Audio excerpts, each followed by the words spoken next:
ગટરના ઉભરાતા ગંદા પાણી રોડ પર ફરી વળતા સ્થાનિકો દુર્ગંધથી ત્રાહિમામ પોકારી ઉઠ્યા। હિંમતનગરમાં ભર શિયાળે ચોમાસા જેવો માહોલ જોવા મળી રહ્યો છે। ગટર લાઇન લીકેજ થતા રોડ પર પાણી ફરી વળ્યા છે, જેના કારણે સ્થાનિક લોકો પરેશાન।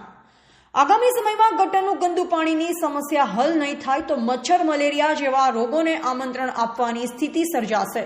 હિંમતનગર દુર્ગા બજાર પાછળ એક બળેલી મિલ રોડ પર ગટર લાઇન લીકેજ થતા ગંદુ પાણી રોડ પર ફરી વળ્યું હતું, જેના કારણે અવરજવર કરતા વાહન ચાલકો ભારે પરેશાન થતા જોવા મળી રહ્યા છે। 2 દિવસથી ગટર લાઇન લીકેજ થતા રાહદારી લોકોને હાલાકી ભોગવવાનો વારો આવ્યો। ગટરનું પાણી દુર્ગંધ મારતું હોવાની લોકો જણાવી રહ્યા છે। આ લીકેજ ગટર લાઇન સત્વરે બંધ કરવા સ્થાનિક લોકોની ઉગ્ર માંગ કરી રહ્યા છે।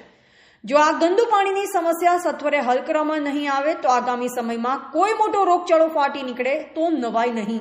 ત્યારે સત્વરે સ્થાનિક લોકોને પડતી હાલાકી તંત્ર